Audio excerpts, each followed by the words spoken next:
বক্তব্য আমি আন্তরিকভাবে ধন্যবাদ জানাই।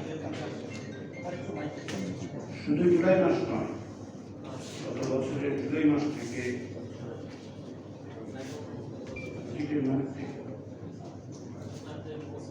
আমাদের সকলের স্মরণে কিভাবে আমি এখানে এসেছি।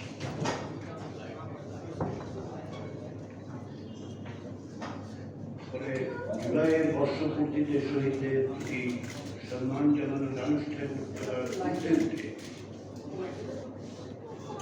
আমার কাছে মনে হয় আমাদের প্রত্যেকের প্রতিদিনের জীবন আচরণে প্রতিদিনের কার্যক্রমে প্রতিদিনের সামনে আমাদের প্রশ্ন করা দরকার। নিজেদের কাছে এই যে এখানে দাঁড়িয়ে কথা বলছি, এই যে আপনারা আজকে এখানে সমবেত হয়েছেন, এই যে গণতান্ত্রিক রাষ্ট্র পরিষদ তৈরি হয়েছে, এটা একদিনে তৈরি হয়নি, একদিন আমরা এখানে ছিলাম। 16 বছরের ফ্যাসিবাদী শাসনের বিরুদ্ধে যেমন লড়াই, গত বছরের জুলাই আগস্টের অভ্যুত্থানের যে অভূতপূর্ব সাহসিকতা, মানুষের প্রাণ দেওয়ার যে বীরত্বপূর্ণ গাথাগুলি তৈরি হয়েছে, সেগুলো আমাদের কিছু দায় এবং দায়িত্ব দিয়েছে। শহীদদের স্মরণ করি, কিন্তু আনুষ্ঠানিকতা নয়, আসন বরঞ্চ সেই দায় এবং দায়িত্বের কথা স্মরণ করি।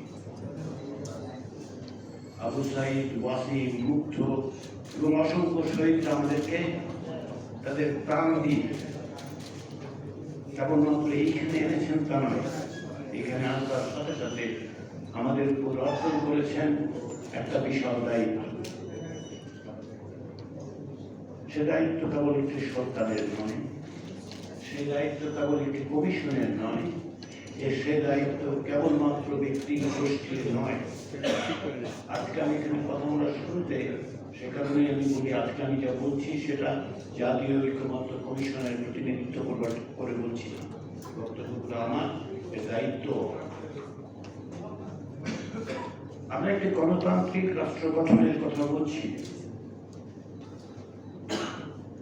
এই যে গণতান্ত্রিক রাষ্ট্র, সেই গণতান্ত্রিক রাষ্ট্র গঠনের লড়াই তো গত বছরের জুলাই লড়াই শুধুমাত্র নয়, গত 53 বছর ধরে বাংলাদেশের মানুষ তার প্রত্যেকটা সংগ্রামের মধ্যে বারবার বলেছেন যে আমি গণতন্ত্র চাই, গণতান্ত্রিক অধিকার চাই।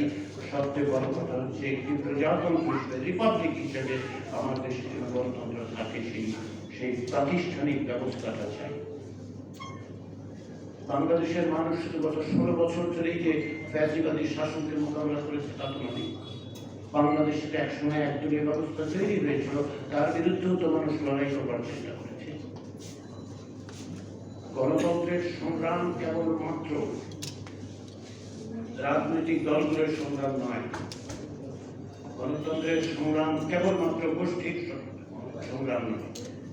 যতক্ষণ না পর্যন্ত আমরা বুঝতে পারব, যতক্ষণ না পর্যন্ত এই স্বীকৃতি আমরা দিতে পারব যে বাংলাদেশের মানুষের গণতন্ত্রের সংগ্রাম, বাংলাদেশের মানুষের সংগ্রাম, জনগণের সংগ্রাম, ততক্ষণ পর্যন্ত আমরা সীমাবদ্ধ চিন্তা দিয়ে, দলীয় সংকীর্ণতা দিয়ে, সামান্য অর্জনের লোভে বাংলাদেশের মানুষের সঙ্গে বিশ্বাসঘাতকতা করব। আমাদের আইনের সঙ্গে দাঁড়ানো দরকার। বাংলাদেশের মানুষের গণতন্ত্রের আকাঙ্ক্ষার স্বরূপটা বোঝা দরকার। শুধুমাত্র একটি কাঠামো, একটি বিষয়, একটি 10 দিনের বিষয় নয়। একটি গণতান্ত্রিক রাষ্ট্র গঠনের জন্য সবচেয়ে বড় প্রয়োজন যেটা, সেটা হচ্ছে আপনি প্রতিষ্ঠানগুলো তৈরি করবেন। যে প্রতিষ্ঠান ব্যক্তির ঊর্ধ্বে উঠে ব্যক্তিকে নিয়ন্ত্রণ করে রাষ্ট্রের স্বার্থকে সামনে রেখে গোটা জাতিকে এগিয়ে নিতে পারবে।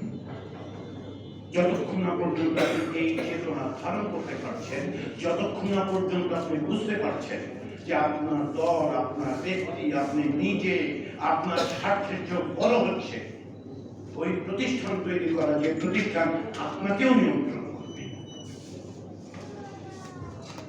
সেটা কি কাঠামো, কি প্রতিষ্ঠান? প্রতিষ্ঠান মানে কেবলমাত্র একটা অর্গানাইজেশন নয়, কাঠামো নয়, 10টা লোক নয়, একটা অফিস নয়।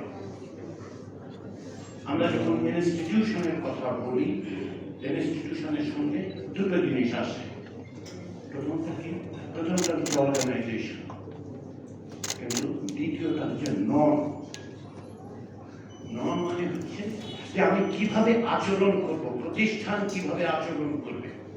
আপনার একটা পার্লামেন্ট থাকতে পারে,